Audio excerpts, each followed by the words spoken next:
మీతోటి బతుకుతున్నోళ్ళం. మా ఫోటోల మీద మీరు జారి చూపించాలి కానీ మేం జాలి పడ్డమేటమ్మగారు. పడాలి.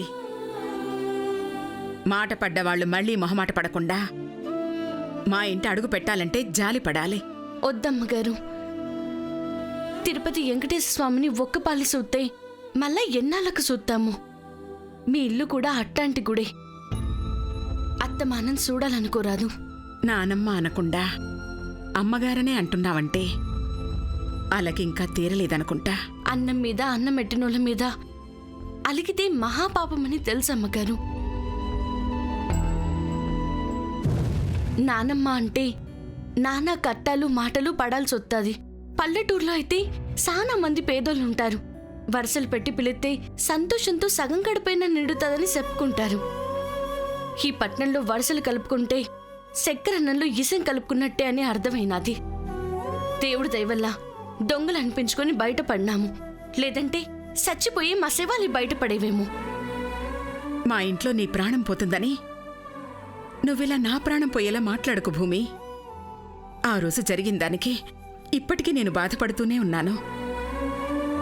తాతగారి కాలికి నా వల్ల అయిన గాయాన్ని నయ్యం చేయనీకి నాను కొండమ్మ గోడ దూకి దొంగల్లా ఇంట్లోకి వచ్చినాం గాని మేము దొంగలం కాదమ్మగారు.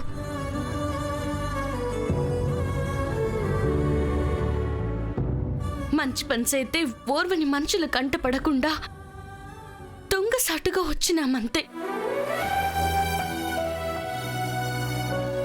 తాతగారి కాళ్ళకు నూనె పూసి గాయం నయ్యం చేసినానని కానుకగా బంగారు బుట్టలిచ్చినారు. పుట్టినరోజు నాడు మీరే నా చేతులు బోసుగా ఉన్నాయని గాజులేసుకోమన్నారు.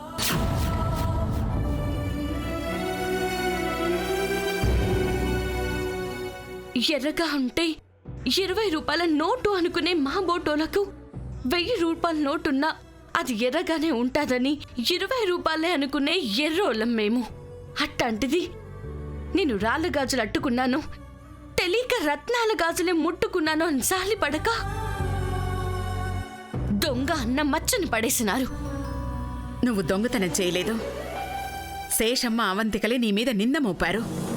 ఎవరో నిందేస్తే రాములోరి సీతమ్మ వారిని అనుమానించి అడవులోకి సాగనంపినారు. వాళ్ళు దేవుళ్ళు కాబట్టి బతికి బట్ట కట్టినారు. నా బోటిది ఏ బట్ట కట్టినా నీదేనా అని అడుగుతారమ్మగారు. అలా అనుకోకు భూమి. నువ్వు దొంగవి కాదని అందరితో చెప్తాను. అవసరమైతే పేపర్లో వేయిస్తాను. పలానా వాళ్ళు యువరాజులు యువరాణులు అని అచ్చివేస్తే బాగుంటుంది కానీ భూమి అనే పేదింటి పిల్ల దొంగ కాదు అని అచ్చివేస్తే అనుమానపడతారమ్మగారు. ఇప్పుడిప్పుడే ఆ సేదును మర్చిపోతున్నాను. మళ్ళా గుర్తు చేయకండి. నువ్వు ఇంటికి ఎప్పుడు వస్తావా అని తాతగారు ఎదురు చూస్తున్నారు. నువ్వు రాకపోతే భోంచేయకుండా పస్తులుంటారు. అర్థం చేసుకుని రా భూలక్ష్మి. మహారాజులు నా కోసం ఎందుకు ఎదురు చూస్తారమ్మగారు? పంచభక్ష పరమాన్నాలతో ప్రతి పూట వండుకునేటోళ్ళు. పస్తులుండాల్సిన అవసరం ఏంటి చెప్పండి అమ్మగారు. నీ మీద అంత అభిమానం ఉందని చెప్తున్నాను.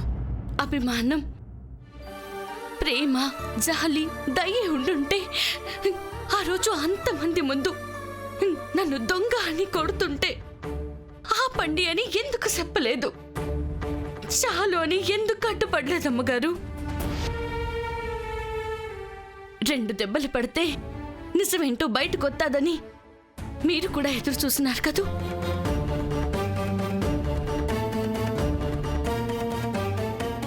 నీకు ఎలా చెప్పాలో తెలియట్లేదు భూమి. ఇది మాట చెప్పండి అమ్మగారు. ఆ రోజు నీ తప్పేమీ లేదని చెప్పకపోవటం నా పొరపాటే. గాజులు వేసుకురమ్మని చెప్పకుండా నేనే వెళ్ళి ఆ గాజులు తీసుకొచ్చి నీ చేతికి తొడుగుంటే ఇంత జరిగేది కాదు. జరిగిందంతా మన మంచికే అనుకుంటామండి. ఎదురు దెబ్బలు తగిలినప్పుడే ఎదుటోలేటో తెలుస్తాదని మా తాత చెప్పేటోడు. మీ ఇంట్లో జరిగింది గొడవ కాదమ్మగారు, గుణపాఠం.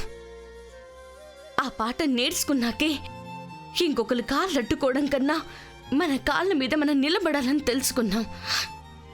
మా పనేదో మేము చేసుకుంటున్నాం. సెలవిస్తే మేము పనికి వెళ్తాం అమ్మగారు. పనికా? అవునమ్మగారు, భూమి గజ్జె కట్టి నాట్యం నేర్పించే ఉద్యోగం మానేసినది. మా అన్న పనిచేసే హోటల్లోనే రోజుకి 4 గంటలు పనిచేస్తామని మాట్లాడుకున్నాం. హోటల్లో పనిచేయాల్సిన కర్మ నీకేంటి భూమి? నీకెంత డబ్బు కావాలో చెప్పు, నేనిస్తాను. ఈ మాట అన్నారు, అదే 10,000. ఈ బాకీ కూడా తీర్చేద్దాం. పనిలో చేరే మొదటి రోజే ఆలస్యంగా పోతే తప్పుగా అనుకుంటారు. ఇంకెవరో అట్ట అనుకునే అవకాశం ఇవ్వం. కొండమ్మా, అమ్మగారి కాలు మొక్కుదాం, ఆశీర్వదిస్తారు.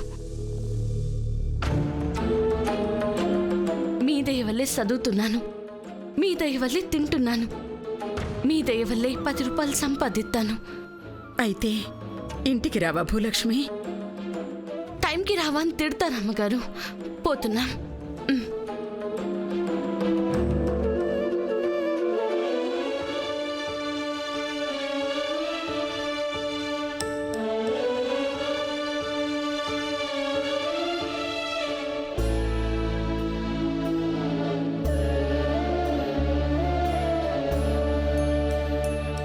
పాడేరులో మీరుకున్న 100 ఎకరాల్లో 40% లైమ్ స్టోన్ ఉంది. భూలక్ష్మి పేరు మీదున్న ఆ ఎకరంలో ఏముండుంటుందో ఆ డీటెయిల్స్ కావాలి. ఇందులో ఉన్నాయి మేడం. ఆ ఎకరంలో గ్రీన్ గ్రానైట్ ఉంది మేడం. కోట్లు విలువ చేస్తుంది. రాయి విలువ తెలీదు కానీ ఆ భూమి ఆ ల్యాండ్ అంత విలువ చేయదు. అంటే ఆ ఎకరం పొలాన్ని తక్కువ ధరకు కొనుక్కోవాలని చూస్తున్నారు మేడం. పచ్చిగా చెప్పాలంటే కొట్టేయాలనుకుంటున్నాం. మట్టిని దున్ని పంట పండిస్తారు రైతులు. వాళ్ళ ఆశల మీద ఎరువులు జల్లి కోట్లు కొల్లగొడతాము మనము. గ్రానైట్ రాయి ఉన్నట్టు పాడేరు రైతులకు తెలియదంటవతారా? వాళ్ళ బ్రతుకుల్లో ఎలాగో రాళ్ళు రప్పలు ఉంటాయి. భూమిలో రాళ్ళు ఉన్నాయన్నా బోరు వేస్తే నీళ్లు పడవని అమ్ముకుంటారు. కానీ ఆ రాళ్ళు పచ్చ గ్రనైట్ రాళ్లని, పచ్చ నోట్లను పుట్టిస్తుందని తెలీదు వాళ్ళకి. Mister Varun, yes madam. You can go now. Okay madam. ఇంకా ఏం ఆలోచిస్తున్నావుతారా? భూమిని ఒప్పించి ఆ ఎకరం మన పేరు మీద రాయించుకోవచ్చు కదా. ఒప్పిస్తే బలం అంటారు, నమ్మిస్తే ప్రేమ అంటారు. ఆ శేషమ్మ చేసే రాద్ధాంతం వల్ల భూకంపం వచ్చింది. అందుకే భూమికి డబ్బున్న వాళ్ళంటే కంపరం వచ్చింది. పార్ట్ టైం జాబ్ చేసుకుంటూ 10,000 కూడా సంపాదించిన భూమికి కోట్లు విలువ చేసే పొలం ఉందని తెలీదు పాపం. భూమి గురించి మీకు చాలా విషయాలు తెలియవు. తెలిసే రోజు వస్తే ఆశ్చర్యానికన్నా భయమే ఎక్కువేస్తుంది. తారా, ఏం నువ్వు అనేది? కథ చదివితే ఆసక్తిగా ఉంటుంది. కొందరి జీవితాల గురించి తెలుసుకుంటే అవాక్క ఎలా ఉంటుంది. కాలికి గజ్జ కట్టుకునే భూమికి వెనకటి కాలంలో ఘన చరిత్రే మూట కట్టుకుంది. త్వరలో కాలమే చెప్తుంది. తీసుకోండి.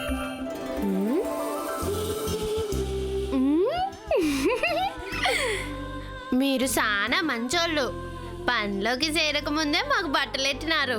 కొబ్బరి చిప్పలు, ఖర్జూరపు ముక్కలు, ఆకు ఒక్కలు పళ్ళు పెట్టి వడబియ్యం పోస్తారనుకునేవు. అయ్యేం లేవా? అయ్యేం ఉండవు. నేను మీకేం సారె పెట్టట్లేదు. మరి బట్టలు చేతిలో ఎట్టారేటి బాబాయ్? బాబాయ్ గిఫ్ట్ అనుకున్నారు. ఈ డ్రెస్ వేసుకుని డ్యూటీ చేయాలి.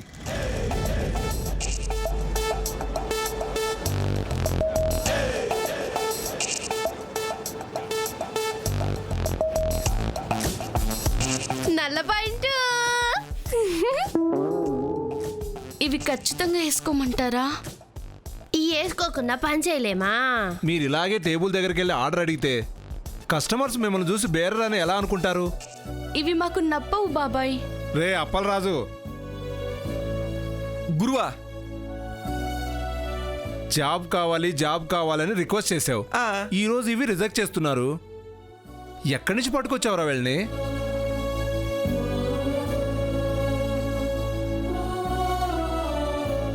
పట్టుకొచ్చిన వాళ్ళు కాదండి, పుట్టుకొచ్చిన వాళ్ళు. నా చెల్లి కొండమ్మ, తను భూమి, మా అత్త కూతురు. చూడండి అమ్మాయిలు, ఇలాంటి హోటల్స్లో డ్రెస్ కోడ్ ఉంటుంది. కోడా కొకరకొక్కో. కోడి కాదమ్మా, కోడ్. సిగ్గుపడకుండా వెళ్ళి బట్టలు మార్చుకొని రండి. అట్ట కాదు బాబాయ్. నాకేం చెప్పొద్దు. పని కావాలంటే లోపలికి వెళ్ళండి, వద్దనుకుంటే బయటికి వెళ్ళండి. మీరుండండి సెటు, నాను చూసుకుంటా కదా. భూమి ఆ, కొండమ్మా పట్టుకో. అబ్బ, రండి రండి, చూసించాలే రాయా.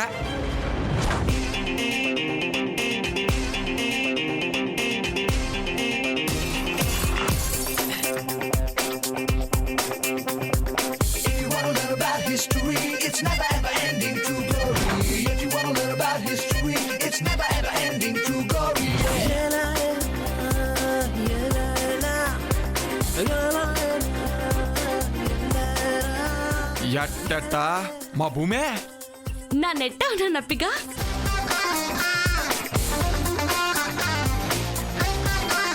తమిళ సినిమా హీరోయిన్లా నిండుకున్నావు భూమే. అన్నోయ్ మరి నానెట్టా ఉన్నాను. మోదకొండమ్మ జాతరలో సోంపాపుడు అమ్ముకునే అత్తర సాహిబ్లాగా ఉన్నావు. రేయ్, నా కొండిగా. ఈ పరిస్థితి నాకు. ఒరేయ్ అన్నగా, ఆగురా. నువ్వు ఈ రోజు నా చేతికి చచ్చావే. కొండమ్మ పెట్టేయంట్రావా? ఏయ్, ఇది గ్రౌండ్ కాదురా, ఆటలాడకండి. కస్టమర్స్ వస్తున్నారు, చూసుకోండి. ఆ.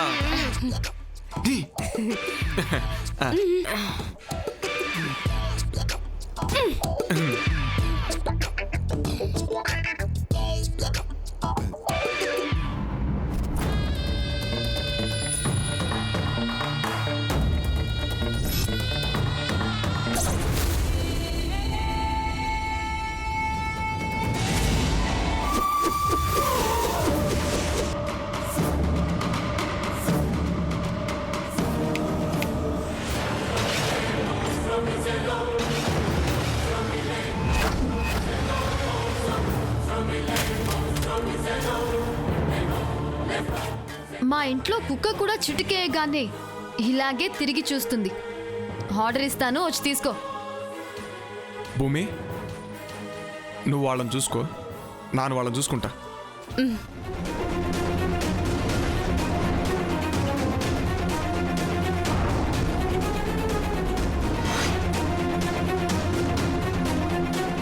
చెప్పండి లేడీస్లో ఏంటి కావాలి?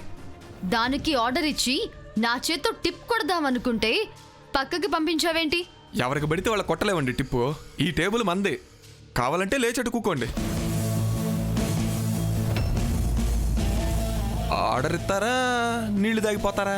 వీడేంటి ఇలా మాట్లాడతాడు? మనం వేరే రెస్టారెంట్కి వెళ్దాం. కమ్నండి. నో నో నో నో, ఇక్కడే ఫన్ గా ఉంటుంది. కావాల్సింది చెప్పండి.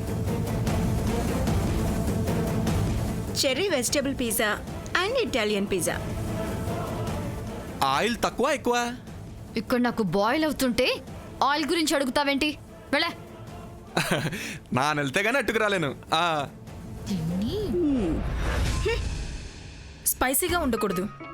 చికెన్ పిజ్జా తీసుకురా. స్పైసీ అంటే మసాలా కారాలు తక్కువ ఉండాలి కదండి. ఈవిడంటే ఆర్డర్ ఇస్తే అద్దాలు అడుగుతుంది. వేడి చల్లారకుండా పట్టుకురా. అట్టగేనండి.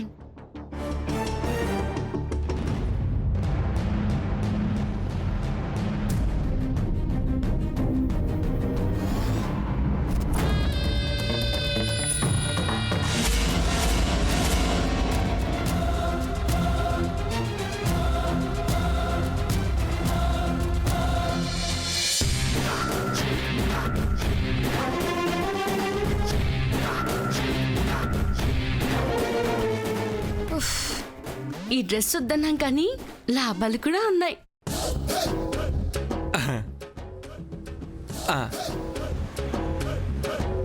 మంచి 7 మీద ఉన్నారని చెప్పకుండానే కూల్ డ్రింక్ కూడా అట్టుకొచ్చేసినాను. Thank you. తాగండి. కానివ్వండి. ఇంకేమైనా కావాలా మేడం? వాటర్ బాటిల్ తీసుకొనిరా. అట్టకి.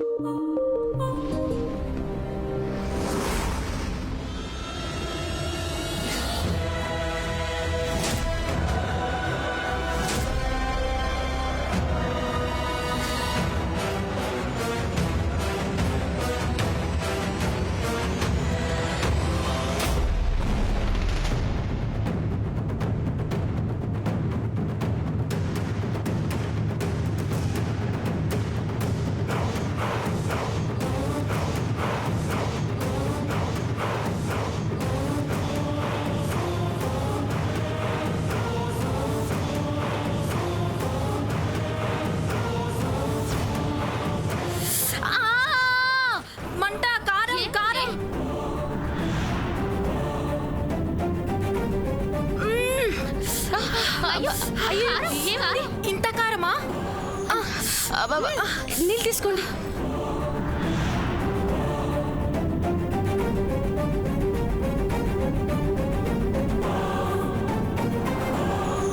కారమే లేదండి. లేదని ఎలా అంటావి? తిని తీసుకొచ్చావా? ఒట్టండి, నన్ను అట్టండి పని చెయ్యను. ఒకసారి తిని చూడవే, తెలుస్తుంది. ఇలా గురువారం కదా, నన్ను నీసు తినను. తినవే.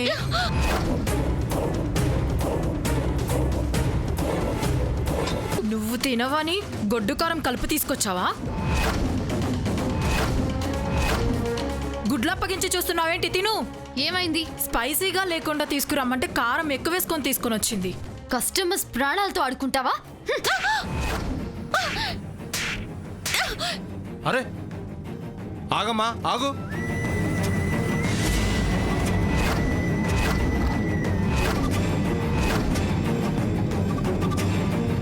ఏం జరిగింది? స్పైసీగా లేకుండా తీసుకురమ్మంటే కారం ఎక్కువ వేసుకొని తీసుకొచ్చింది. కారం కలుపుకున్నా వీళ్ళు చాలా కారంగా ఉందని గొడవ పెట్టుకుంటున్నారు బాబాయ్. నేను హోటల్ పెట్టినప్పటి నుంచి ఎప్పుడూ ఇలా కాలేదు. ఫస్ట్ టైం ఇలా జరిగింది. హోటల్ ని మూయించడానికే ఇది అడుగు పెట్టినట్టుంది. అడగకుండానే కారం పెట్టడం, అడిగారని మంట పెట్టడం. ఇలా చేస్తుందని పోలీసులకి కంప్లైంట్ ఇద్దాం.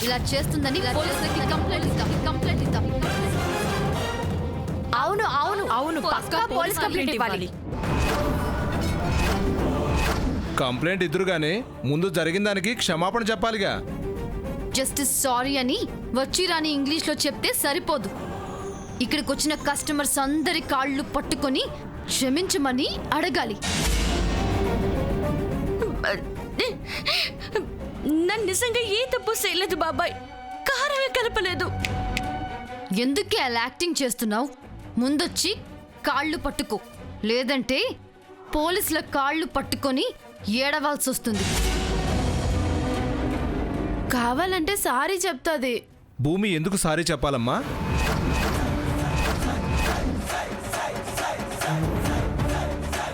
సారీ చెప్పాల్సింది వీళ్ళిద్దరు. మా రెస్టారెంట్లో ఎక్స్ట్రాడినరీ టెక్నాలజీ ఉంది. మీరు భూమిని ఇరికించాలని మీరు పిజ్జాలో కారం కలపడం సీసీ కెమెరాలో రికార్డ్ అయింది.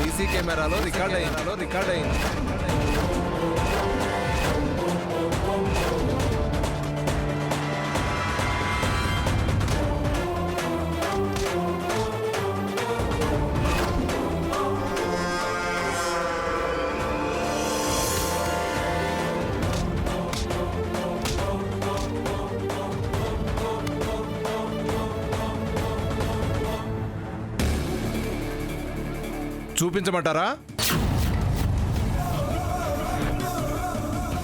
పోలీసులు పిలిపిస్తే ఆళ్లే చూసుకుంటారు కదా సెటు. ఈ మాత్రం దానికి పోలీసులు ఎందుకండి? కాళ్ళట్టుకొని క్షమాపణ చెప్పమన్నారు కదే కంతిరి మోహందానా. వీళ్ళకి నాకు సంబంధమే లేదు. న్యాయం చేయాలని డిమాండ్ చేశానంతే. ఇంకే పింకీ, షల్ వి గో? ఆగండి మేడం, వీళ్ళు మీ ఫ్రెండ్స్ అని కెమెరానే చెప్తుంది. ఇందాక మీరు వచ్చినప్పుడు ఏమీ తెలియనట్టు డివైడ్ అయ్యారు కదా.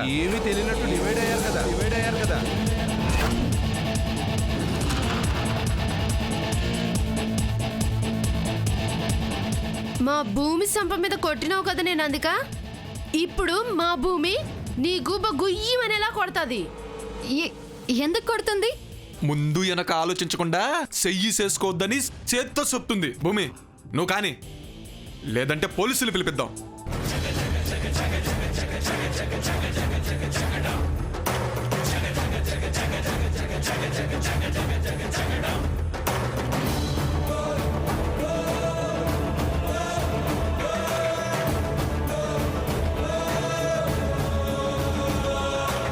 నన్ను పళ్ళు బిగబట్టి కొడితే గుళ్ళో గంటలు కొట్టిన శబ్దం నీ గూబులో వత్తదమ్ముడు. కానీ నన్ను కొట్టను. జాలి పడుతున్నా. సెడపకురా సెడెవు అన్న తెలుగు సామెతను ఇంగ్లీష్లో ఏమంటారో తెలుసుకో. ఎలా